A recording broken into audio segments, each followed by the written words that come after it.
All right, everyone. Welcome in UGA Football Live with JC Shelton. That is former Georgia NFL tight end Arthur Lynch.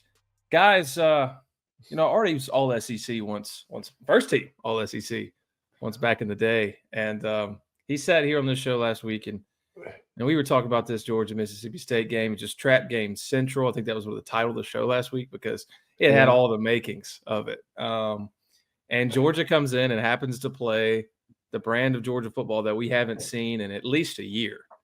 And he was calling for a blowout. Now Mississippi State did, jump in there with a few points at the end, a little garbage time because Georgia had its backups in by that point. But I just want to give my props to Artie, here, my co-host. And he called that one, man. Georgia showed out from the get-go, right? Defense was humming early, and the offense was just unstoppable early. And you had 30 first downs for Georgia. You had 58% on third down, 567 total yards. Georgia ran the ball 303 yards. Nate Frazier, 15.1 yards per carry, 12 for 181. He had a long of 59. Little breakaway action from Nate Frazier. Stockton, 18 of 29, 264 yards and 3 touchdowns. He had another 30-something on the ground. Zach Branch, consistent, 8 catches and a touchdown. Noah Thomas, 64-yard touchdown. KJ Bolden had 10 tackles. Raylan Wilson, 1.5 sacks. Held Mississippi State to 322 total yards for an offense that was humming. It has been humming really all season. So Georgia broke the trend. And it was pretty cool, I think, Art, from this standpoint, because we talked about last week for a while. We were like, we were hyping up Chauncey Bowens, who deserves it. He's played really well this year. He's come on strong, young kid, right? We talked about how Colby Young's injury and Noah Thomas having to step up. He dropped a big one the week prior against Florida. Now, he did come back and make up for that during that game, but we were talking about how he needed to step up too with Colby out. So it was kind of cool seeing that Noah Thomas comes in there and breaks away with a 64-yarder. Looks really good, man. He has a really big dude moving fast down the field. You want to see that? But then again, so Nate Frazier heard that mess we talked about Chauncey Bowens, and he came up and really showed out against Mississippi State with some breakaway speed too. So really cool thing if you're a Georgia fan to watch that happen, because you're seeing this team trend in the right direction. Artie, how do you think that plays into things when you're going into a game like Texas, where you've already have an SEC loss? You got 2 teams at the top of the SEC, and A&M and Alabama, without a conference loss. Texas is sitting there with 1 conference loss. And you're able to get through that trap game and come in strong into this really one of the biggest games of the week next week, Texas coming to Athens. Yeah, it's a good question. I mean, it's when you think about the reason I was so confident in this game in particular is because I actually thought the trap game was the Florida game, because of everything that was going on in terms of, I think it became very inevitable that Billy Napier was going to get fired. It's kind of the last game in not the last game ever, but they're taking a break from Jacksonville. And I just think that, like, for the most part, from the standpoint of like let's call it importance, I would imagine that a lot of Georgia folks, even though it's always such an important game, it's not necessarily probably wasn't the top of mind, right? And I think this game coming up, because last week it was an emotional win, because it's always an emotional win in Jacksonville.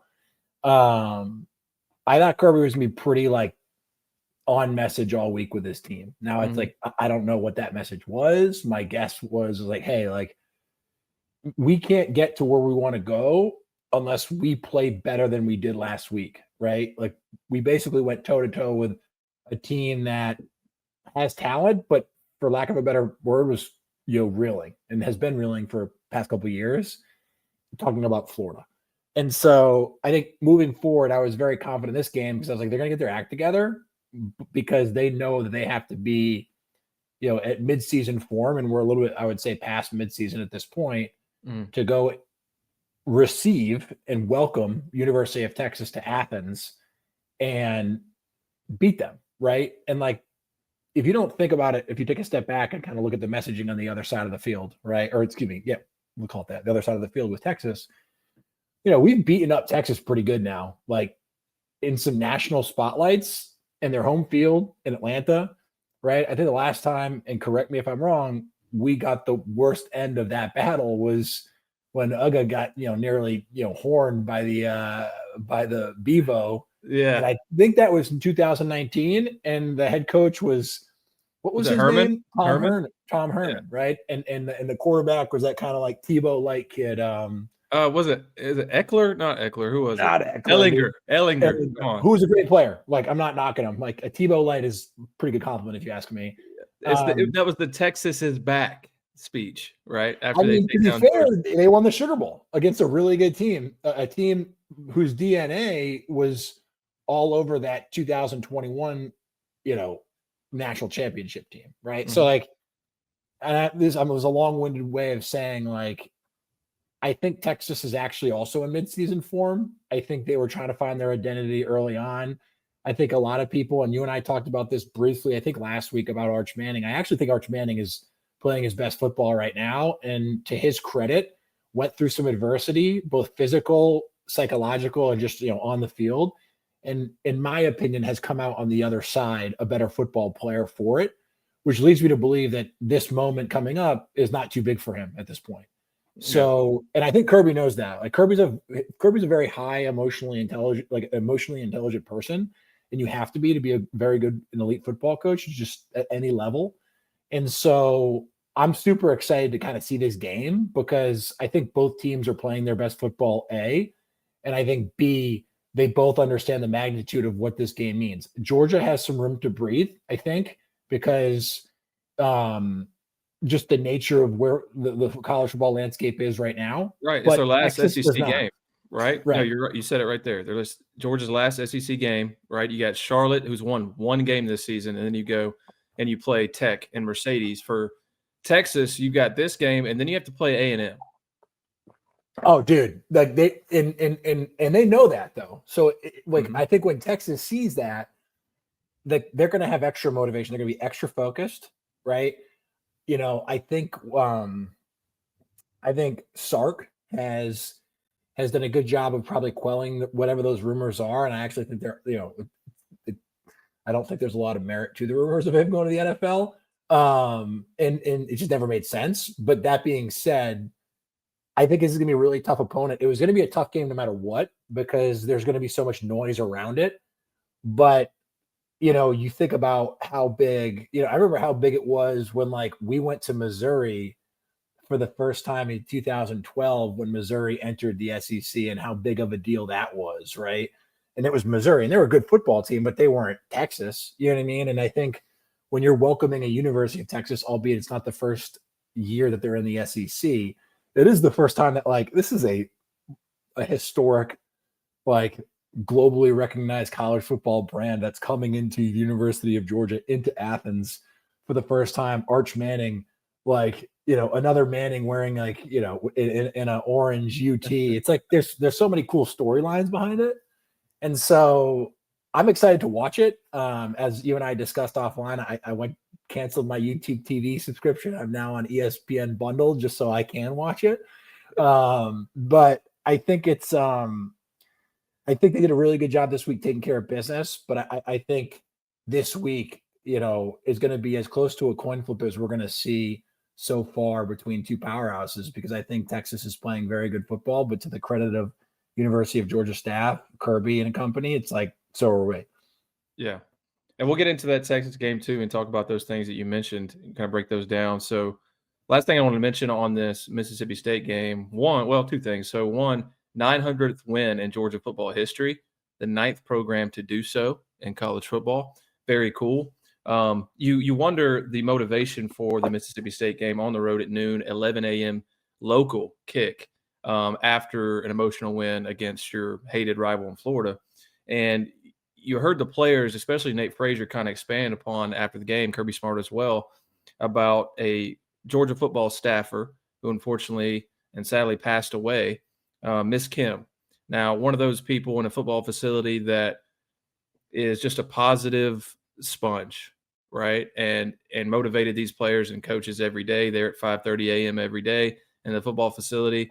These players really grew a relationship with her, and all they did was mention her after that game. So I think, one, I mean, just thoughts and prayers to her family, and I'm glad Georgia was able to kind of donate or tribute that win against Mississippi State to her. I mean, that was really heartwarming, I think, seeing that after the game. But two, I think it's, on another note, it speaks to the coaching staff and Kirby Smart and using might be the wrong word, but, motivating his players with something that they cared about, and trying to instill that culture of the program within them in a different way, which is, do it for these people who come in and show up every day and help you get through this very crazy time in your life in college as a kid, trying to grow, getting smarter every day, but then also having to deal with, the chaotic nature of college football and being at a program like Georgia. And those people come in every day and send positive words and thoughts, prayers your way. And you can actually answer and give them something to hold on to on the field every Saturday. So I thought that was really cool, and I wanted to mention that. But okay, so Texas.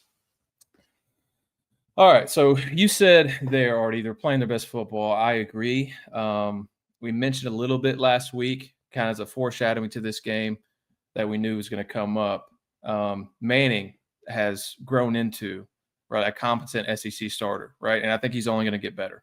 There's flashes of greatness, right? But overall, I think he's grown into a competent starter. Won 4 straight since the loss at Florida, right? They're coming off a bye week into Athens, right? They had a 3-point win at home versus a tough Vandy team before their bye week. And I want to stop right there, Artie, because when you have a play caller like Sarkisian, a very precise offensive coach, you give him extra time to prepare. I think he's going to show up ready, and I wouldn't be surprised if Texas is showing some very interesting things early in that game. It kind of reminds me of, you talk about it with Bobo, right? And scripting 1, maybe 2, maybe 3 drives early in the game. Now, of course, you have to adjust if you see something you weren't prepared for. But, those guys I think Bobo and Sarkisian are really good at doing that. And you give him extra time to prepare for really a Georgia secondary and safety group that's really kind of one of the weaknesses of the defense, man. I wouldn't be surprised if Texas is throwing all over the yard early. Yeah, no, I think that's right. And if you kind of look at Arch Manning and the season that he's had, it's like people kind of make it seem like he's been like somewhat of an unmitigated disaster. And I think that's just like completely off base. I think statistically, he's had a really good year. It's his first full-time year as a starter. He's battling injuries, and not for nothing. They did graduate a decent amount of folks over the past, especially on the offensive line, right, Artie? And totally. He had 5 you said it there, people I think are still holding on to what happened early in the season with Arch because he had 5 interceptions through first 5 games, right? And now look, 1 over the last 4. Yep. And look, he's it's not like he was a 2-star kid, right? He's got the name, don't get me wrong, but I'm sure that played into it a little bit, but he's a good football player and he's a starting quarterback at University of Texas. They are going to be hungry. They need to win this game. I don't think if they lose this game, they're out of playoff contention because it's a 12-team thing, and there's a lot of football left to be played. And if they come back and win A&M, they could easily sneak back in there because A&M, I think, is the clear best team in the country. You know what I mean? Particularly after winning the way they beat Missouri this week. But I think what Georgia has done is they're becoming to be a very balanced football team. At least on the offensive side of the ball.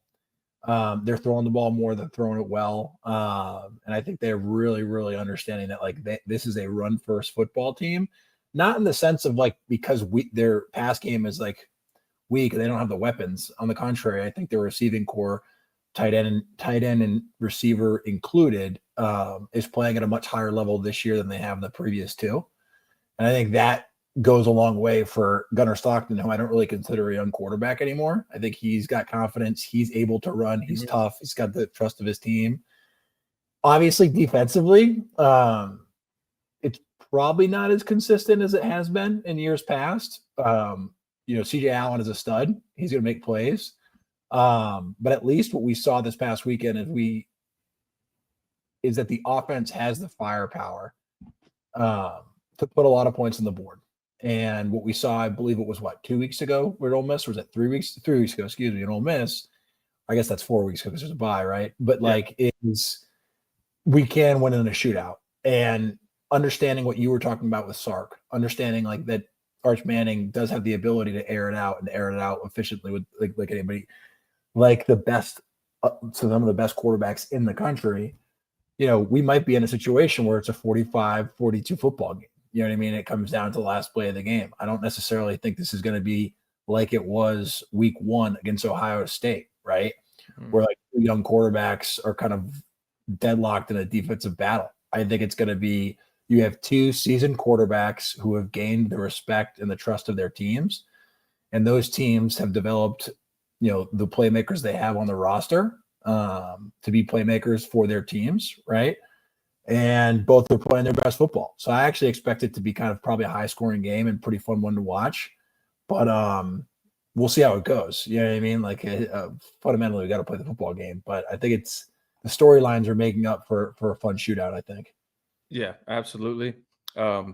Texas offensive-wise, an adjusted offense efficiency, the 37th in the country. You don't really, just based on what we've seen and really what the media is run with, you wouldn't feel, if you didn't look into it, that Texas offense was that good. You think they were one of the worst in the country. They're not. They've gotten better as the seasons went on, I think, and it has been with Arch in the passing game, right? Because you have 4 receivers on that Texas roster right now averaging over 13 yards per catch and all over at least 200 yards receiving and multiple touchdowns for each. When they do go deep, they're usually pretty good at it. It works out for them.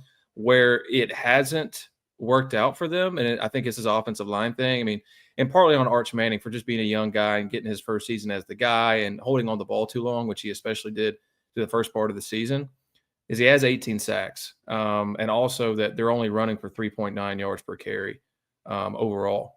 Now, that's not a horrible number, but it's not great when you consider that what you want to do offensively and not being one-dimensional.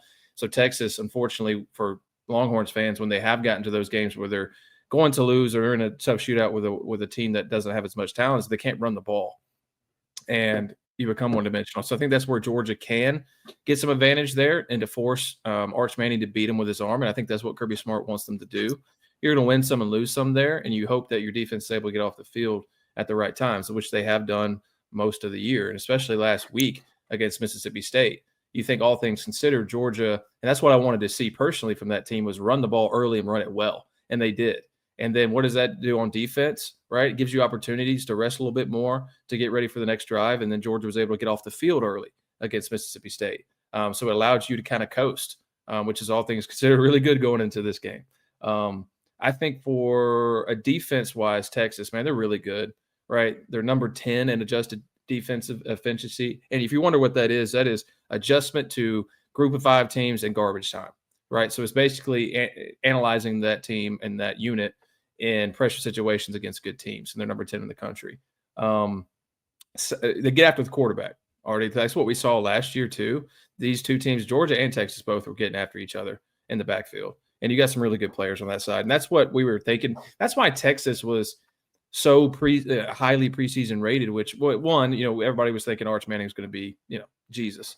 But 2 is that defense, right? It was kind of Arch Manning in that defense. You've got Colin Simmons and Anthony Hill Jr., 8 sacks for Simmons, 4 sacks for Hill Jr. So far. You got 34 total sacks as a Texas team. You got a secondary. That's a ridiculous amount of sacks. I didn't realize that. Yes, sir. And they played some good teams too. Yeah. Right. They played some good teams on there. It's not like they're playing, our hearts of Charlotte University. Secondary with 9 interceptions thus far. Second in run defense at 78 yards per game. I think it's a pass thing for Georgia, an offense who didn't punt last week. An offense has actually scored the most points in conference play in the SEC this year. Pass yards between the 20s, man. Move the ball, because that's where Texas is 92nd in pass defense, allowing 235 yards per game. Now, a lot of teams do pass more against them because running the ball against them is a little tough. But, I mean, that's where they're successful, man. You pick your poison. Georgia's been able to pass to win or run and control the game and still win too. So it's really interesting, man. I think people are really going to talk about this standpoint already, which was last year's matchups, where one, you had the game at Texas. Georgia really controlled both lines of scrimmages. 30-15 was the final score. It was actually a little bit worse than that and should have been. But, Texas scored late. And then you have the SEC championship game, which is more of a back-and-forth battle, and Gunnar Stockton comes in and wins it for him in overtime. But in those games, Georgia had 7 sacks in the first one, 10 tackles for loss, and then 6 sacks, 15 tackles for loss in the second matchup. Just on my opinion, I think Georgia wins a different way. I don't know if they have the guys up front as much depth that can get to the quarterback like that. You did have a good game last week where you had like a guy like Christian Miller and Raylan Wilson getting the backfield a lot. But I just don't see Georgia racking up 15 tackles for loss and 6 sacks here and controlling it that way. No, and look, you got to. It's just because there's a new offensive line or more. Just because they had a young offensive line at Texas for the first 4 games, similarly to Arch Manning, to Gunnar Stockton, to anybody else when we're week 7, 8, 9, 10 in a college football season, they're no longer young. And what Texas and any good coach would do is they're going to take their film from last year and see like, okay, what did we do well? What did we not do well? And so they're going to be like, okay, well, we lost the games because these 3 things last year. So we're going to make sure that we correct those 3 things and that this Georgia team is going to have to beat us a different way. And so I think about that, and I think about, from a game planning perspective, what Kirby Smart, Mike Bobo, and Schumann are going to do. I don't think Georgia's defense is as explosive and as disruptive as it has been in recent years. However, I do think they have disruptive players on that defense, and they will find ways to use them. But I really think it comes back to offense, right? I think Georgia's going to be like, okay, when we have been at our best all season, what have we done very, very well? We have run the football at a very high and efficient level, and we've run blocked really, really well, and we've used Gunnar in certain ways and use his physicality in certain ways that has softened up the defense so we could be able to throw the ball downfield at different points in the game. And I think when you have 32 sacks, 30 sacks, whatever it is, and you have Simmons who's got 8 sacks, like the best thing that you can do to take them out of the game is actually run directly at them, right? And I think when you're looking about, okay, well, how do we take their best asset away from them, which right now is their pass rush ability and their defense, is establish the run super early on and try to out physical them. And that's something that we used to do when we played against like Clowney, right? Or we played against Von Miller in the toilet bowl of Shreveport in 2009, right? And you kind of have like a number of these different Vic Beasley against Clemson, right? You have all these different, these pass rushing guys who just can disrupt the quarterback from a pass rush perspective. But the best way to take them out of the game is to not try to double or triple team them, but just like run right at them, right? Hit them in the chin, because those guys don't like getting hit in the mouth. What they like to do is hit people in the mouth, right? And I think the best way to do that is take those 2 big tight ends you have. Well, hopefully, knock on wood, everyone's healthy and ready to go. Mm-hmm. But and just run the ball, man. And, make them stop you, make them, put you 3 and out. But if you're running the ball well, play action pass, even if you don't get touchdowns early on, but you're kind of grinding out that clock. I think that's a really good way for the Georgia offense to kind of wear them down and soften them up. But I love that. Man, it's I was surprised that they won the second game last year, because it's very hard to beat a good team twice. Right. And so I think Texas they're hungry, man. They are hungry to beat Georgia. So if I'm Georgia, what do we do well? What do we know that probably isn't going to work for us? Let's try to shy away from that and double down on what we know how to do and do well. And I think that's run the football and be very, very physical up front.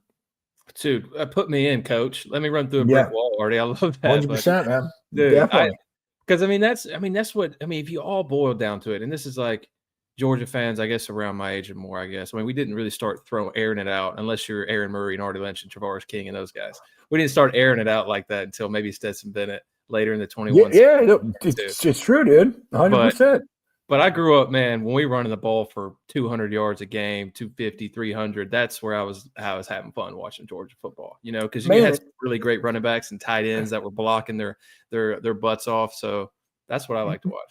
dude, I mean, Delp and Lucky, man, they were not big guys coming in. They had big frames, but Mhm. like they didn't have like the legs or like the width of the girth, right? But like in credit to the strength team or strength program at Georgia, like those dudes are big dudes, man. Like those are like, Especially Oscar. Oscar is really grown, bro. And dude, that's that dude's an NFL tight end, right? yeah. He's got the frame of a Charlie Warner, right? Of a little bit thicker than the Fitzpatrick kid. Nobody's the size of Darnell Washington. That dude's just a creature. But they block very well. Dude. And they're tough, man. And they play assignment football. And man, like I love watching Bobo play, which is funny to say because he's Bobo's. You think of Bobo, you think of Mike Bobo, but like, man, he's a tough kid, and I knew he would be tough. You know what I mean? But like, he run blocks really well. He doesn't have many missed assignments, right? And that defense, I mean, that offensive line has gotten better in the past, pro. They've But gotten so much better. Come on, we got to talk about that. but they have been a good run football team since day one, and Yeah. so they've just been kind of waiting for those running backs to get some like confidence in their legs. You know what I mean? Right. And I think now you start seeing the confidence in their legs, and you start seeing the confidence in Gunner as well, who like is no longer like every time you throw the ball, you're like, like, you know what I mean? Like, is it, I'm not because he doesn't have the arm or doesn't have the talent, just because like, is he good or is he just like a tough like Georgia boy? And I think he's a good quarterback. So right. I'm very excited to watch the game because I do think it's the storyline is end up going to be like, this strong physical playmaking ability of the defense of Texas. Are they going to bend break or are they going to dominate the strong physical, dominate the line of scrimmage up front run game of Georgia? And Right. And that's going to be who's going tough. to bend up break? Totally. Yeah. I think it's going to be tough sledding for Georgia in the offensive line early because when you think about it like a defense on the road with all the storylines and the hype that's going to be in that stadium, they're going to be fired up, dude. Oh yeah, right. So you're going to have to wear them down eventually. And the question is, how quickly can you do it? And then also to me, like, we're going to see a lot of screens and extension of that run game just to get them moving, get them running sideline to sideline, and hopefully get some space, right, to open it up in the middle. And I think too, having a guy like Zach Branch and like Chauncey, who can catch it out of the backfield, and Cash Jones are going to come in big, I think. But then also the tight ends, man, and we can sit on it for a minute because with this YouTube TV thing, and then like half the people having to listen on the radio, the other people are searching for streams. Like, you might have missed some football recent the last 3-4 weeks, right? So for the No comment, coach. Yeah. And for those who haven't been able to watch too, it's like these tight ends, for especially Lawson Lucky and Oscar Delp, and how they're blocking. I'll throw even Ellis Williams in there too, the freshman. How they're blocking has been really a sight to see, I think, man. They are opening up. They're basically extension of the offensive line. We're also having a really good season receiving in big moments. Lawson had 3 touchdowns the other day. Oscar got his first yesterday. And I'm impressed with those guys, how they've grown. But also, another thing I want to mention is, like, you haven't watched, you would miss this thing, because when people score, whether it be receiver or running back, whoever scores in the end zone, the first 3 guys that are in your face on that screen, hyping up the team, hyping up whoever scored, pushing that confidence to them, is Oscar Delp, Lawson Lucky, and Drew Bobo. Yep. Every single time, man. They are driving the energy, which I think is very, very important when you get later in the season. When guys are run down, they're playing half injured. You've got big game after big game after big game. You're asked to perform at your highest level every week, which is really, it's obviously why we love this sport, and it's very fun to watch. But, I mean, keeping that energy up is important, which I really appreciate from these guys, and I think Georgia fans should too. Couldn't agree more, man. And I think, like, that's when I was watching the hype video or whatever, and then and I know everyone on here knows I'm a homer of Mike Bobo and probably thinks I'm an idiot for it, and that's fine. You guys aren't the only people who think I'm an idiot, but hearing Bobo like firing up those guys, he does a really good job of building like a family environment like within an offensive unit.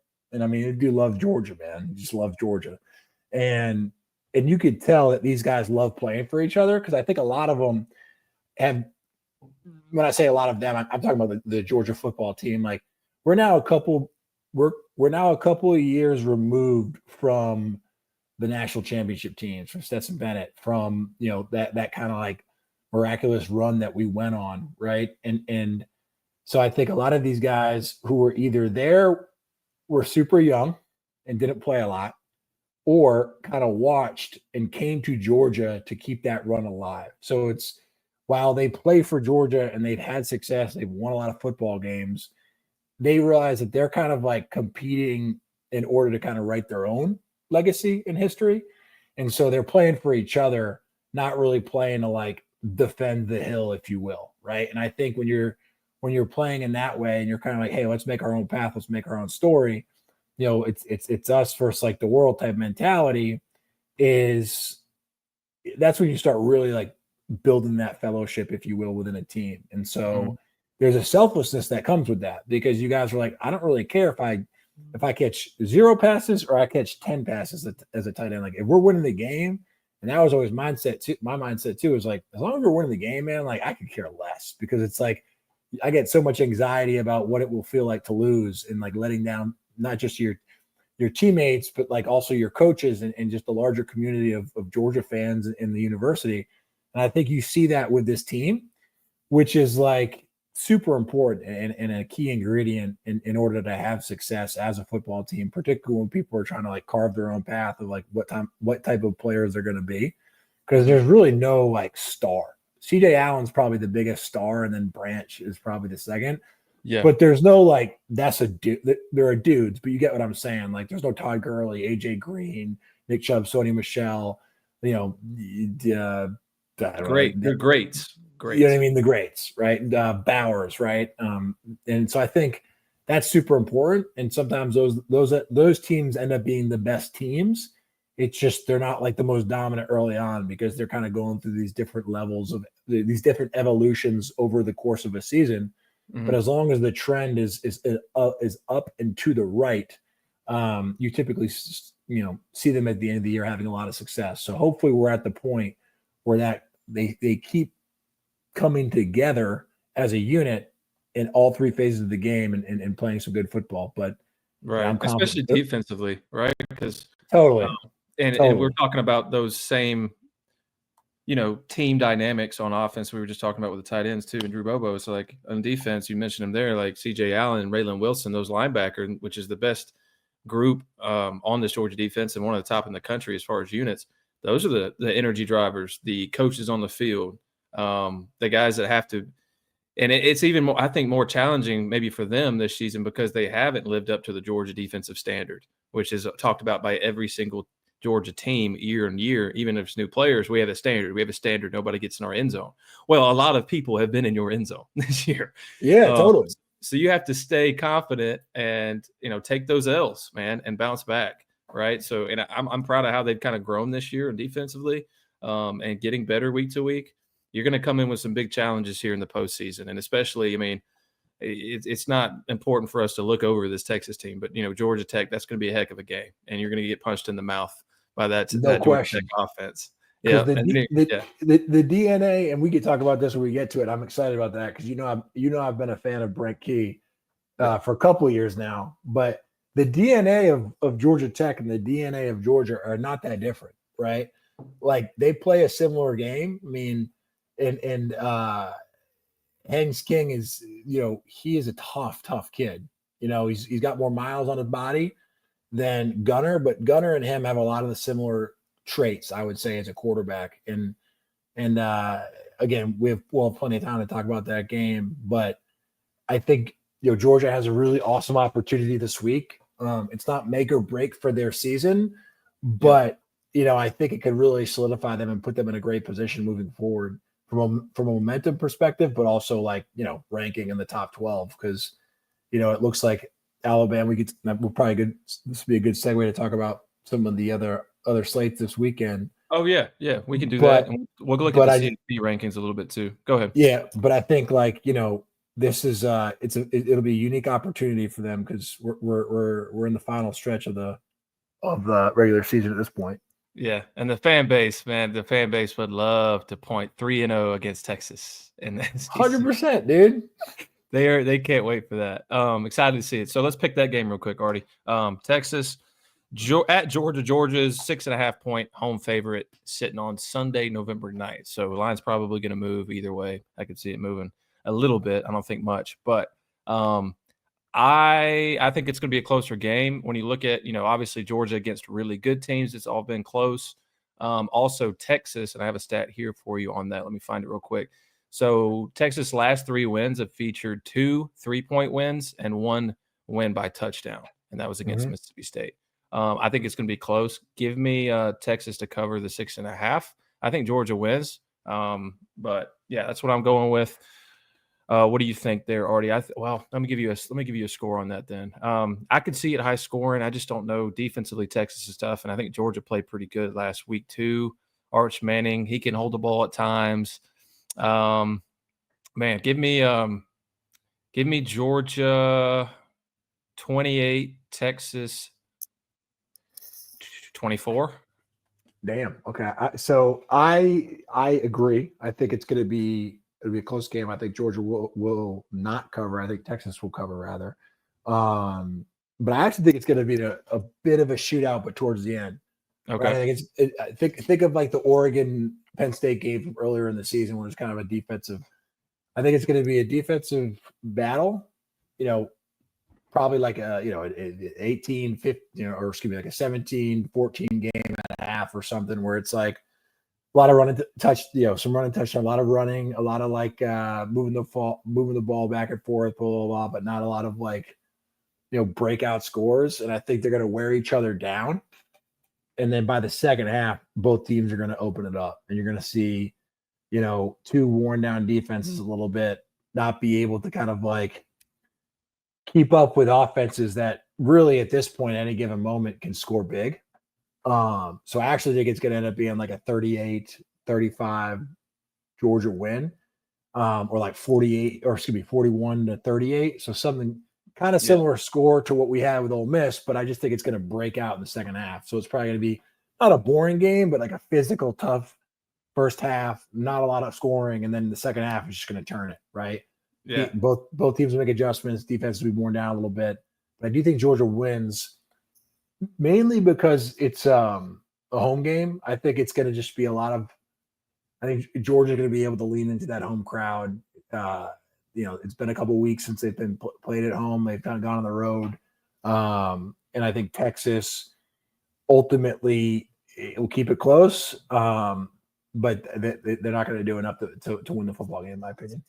Got it. Go Dogs. I think that especially is going to be important for Georgia, not coming off a bye like Texas is. A little bit pressure, lean on that home atmosphere and for energy late in the game, because I think Texas can wear you down both sides. So, all right, man. So that noted, let's talk a little CFP rankings. We can talk about what happened this past week on the slate. So it wasn't a massive slate. Basically, I mean, you had some buys too, from the 11th ranked team to the 13th ranked team. So Texas, Oklahoma, Utah, they didn't play. They had on buys. But your top 10 teams minus BYU all won in the CFP ranking. So I don't think they're going to change much. So if you still got Ohio State, Indiana, who squeaked one out against Penn State, right? That late touchdown. Their quarterback, was it Mendoza, right? Didn't play great. Wasn't a great game for him. He had an interception late. Actually ended up backing it up and scoring a late touchdown, which was an incredible catch by the receiver in the back of the end zone. Dude. So he kind of answered that mistake. That was, I think, assuming they take care of business throughout the season, the rest of the season, and I think they got to play Ohio State. I'm not sure. I think he's going to win the Heisman Trophy, because that game, that ending was just unbelievable. They're going to show that on the highlights, but I will say, you watch the whole game, he was not at his best. It doesn't matter, because if he would have lost, that probably would have lost him the thing. But no one's going to talk about his stats that game. They're going to talk about that highlight. They're going to talk about that drive. They're going to talk about getting the ball back. They're going to talk about, going down the field. He basically threw a jump pass. If you watch, like, as he, on his first 2 throws, he stepped up in the pocket, in pressure, had the great catch on the sideline. But that that throw to win the game on that phenomenal touchdown catch, like he basically was like I'm talking about Mendoza now, jumped and threw it with hands in his face. And the catch itself was unbelievable. But I think if they win, they end up winning out here, that's going to be the play that that ultimately wins him the Heisman. I can see them in New York for sure. I think he's definitely going to New York. I think him and the running back from Notre Dame are definitely going to New York. Jeremiah Love. But I don't necessarily think anyone's going to take that kind of moment, if you will. Even though Penn State was down and out, it's still Happy Valley, dude, and they were playing better football. So we'll see how it goes. But I can see your argument. I think Heisman-wise, this is one of the weakest fields since 2021, maybe Bryce Young. And his Heisman moment was really, torching Georgia in the SEC championship game. Just looked like the best quarterback in the country, and he ended up winning it. So this kind of reminds me of that field for Heisman. I could see multiple guys kind of making some splashes here in the late run, right? And I think it depends on that. Let's say like A&M, Marcel Reed, Alabama, Ty Simpson, and then Ohio State, Julian Sayin. I can see any of those guys. And you got to talk about Gunner too, but I just don't. I guess with the loss to Alabama, nobody's talking from that standpoint. I just don't know. I mean, his stats are amazing. He's led a really good team with some defensive issues to a 7-1 record here going into Texas. I mean, he deserves some conversation too. And even Chambliss from Ole Miss. So it's like a lot of guys are there, but I don't know if anybody's separated themselves, maybe other than Marcel Reed and Mendoza, and if Notre Dame, if they were able to win out too, which they probably will, sitting there with 2 losses. But CFP, yeah, go ahead. Go ahead. No, I'm sorry. I don't disagree, but again, it's about the story, and while Gunner Stockton is a great story, particularly for Georgia folks, like the Mendoza one has so many kind of quirks to it, and he's a quirky kind of kid. But at the same time, they're playing very good football, and it's as I was texting my friend group yesterday, watching the Indiana versus Penn State game. It's amazing what a good football coach and alignment from the donor base can do for a college football team, because I think everyone thought that this was another stepping stone for Cignetti, but I think it becomes clear that the donors of Indiana were like, you know what, we like being a football school, and we'll come together. Cuban will make his first donation to his college athletics program ever, and we will make Cignetti the 3rd highest paid football coach in college. And the only other 2 who were paid higher are guys who have 4 national championships between them, and that's Kirby Smart and Dabo Swinney. So I think Indiana is here to stay, and I think they might not win a national championship this year, but I think they'll have a Heisman Trophy winner to brag about, and that's pretty cool. Yeah. Oh, that'd be a really great story for sure. Indiana, Ohio State, they're going to match up with each other here soon too. That'll be really interesting. Probably the biggest game for both of those schools. For Ohio State, that's not named Michigan. Seriously, 100%. No, the SEC it's a crazy race, right? In SEC, but from a CFP standpoint, it also plays a part because you got Bama right there in front of Georgia, which I think stays at 5. We could talk about this all day, but I think I want to come down to this because it's incredible where Texas Tech is too after beating BYU, but we weren't really sure about. They were undefeated, but now they're just going to keep rising because they don't have any harder games on their schedule. Probably win the Big 12 championship by 20 points, and then they're in. For Georgia fans, I just wonder where you want to be if you're not in the SEC championship, and I'm saying 5 seed, man, because if you're the 5 seed, you don't get a first round bye, but basically you don't play in the championship game, so you get that week off. And then you're welcoming the Group of 5 team to Athens. And, the Group of 5, you don't have a Boise State this year, which is really interesting, right? So I think whoever gets in, and it was supposed to be Memphis until they just lost. So I don't even know who gets in there, but they're not going to be like having to play Boise State last year. So I think you kind of want to be at 5. Yeah, look, I think my favorite when you're looking at college football, the rankings itself, and I just think moreover just kind of where the field is, man. I think you're seeing like while I don't necessarily think college football is at its best it's ever been in terms of like regulation and rules, I do think this kind of like NIL era has allowed other schools to kind of in an odd way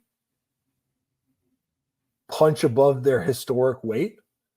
Yeah. And I think that's a good thing, right? Like, I think with the volatility of college football coaching, we're going to see less movement. Like you saw the SMU coach, he probably could have been the head coach for any of those teams that have openings. And he's like, you know what, I'm going to stay here because we have a good donor base. I've won a lot. I'm going to make $10 million a year. It's like, why go to LSU to make 13 to only be fired in 2.5 years? And so to your point about rankings, right, I think Texas Tech to me is one team that they have a ton of talent. They're playing some of their best football. They've kind of already they lost that game. They probably shouldn't have lost to a couple weeks ago. And Arizona I actually State, I actually think that's a good thing, right? Because when you're a team like Texas Tech and you're like undefeated, the pressure mounts pretty quickly to like remain undefeated. But they're like, all right, we already burst that bubble, so let's play a little bit more reckless, right? And this not reckless in the sense of make mistakes, but like, hey, let's go be aggressive. And I'm actually a little bit bullish on them to make a run. I know that's their Big 12, but it's very interesting. I mean, they beat the snot out of BYU. You know what I mean? Yeah. And BYU is historically a good football team, but a very good football team this year. But I don't know who'll kind of make it out of that group of 5 or however it's described these days, but someone will. But I don't necessarily think there's anyone to like worry about. But I think out of those kind of like ascending football teams, no one's sleeping on Indiana anymore. But I think Texas Tech, and I know you mentioned it, I think Georgia Tech is another one, right? If you told me in 2 weeks that Georgia Tech beat Georgia, I would not be shocked, right? No, and already on this, if we're talking about Tech, I mean, look at this. You looked at just yesterday. Let's look at this. The top 2 highest ranked ACC teams both lost, Virginia and Louisville, and they're right in front of Tech. So Virginia and Louisville 14-15, they just both go down. You had Vanderbilt beat Auburn, so they'll move up a little bit, and Georgia Tech's sitting right there at 17. So Georgia Tech's about to be the highest rated ACC team. And I think that's important, right? Because like, again, when you talk about storylines, talk about hype, it's like, man, you could argue Georgia Tech should have taken down Georgia 2 years. Was it 2 years ago? It was like the 7 overtime game or whatever. Oh, like last year, yeah, 8 overtime last year. Yeah, shit. That feels like 7 years ago, doesn't it? But, yeah, man, I'm like, I think there's a lot of opportunity for some of these teams that have not historically been. I mean, Vanderbilt might sneak in, dude. That was a huge,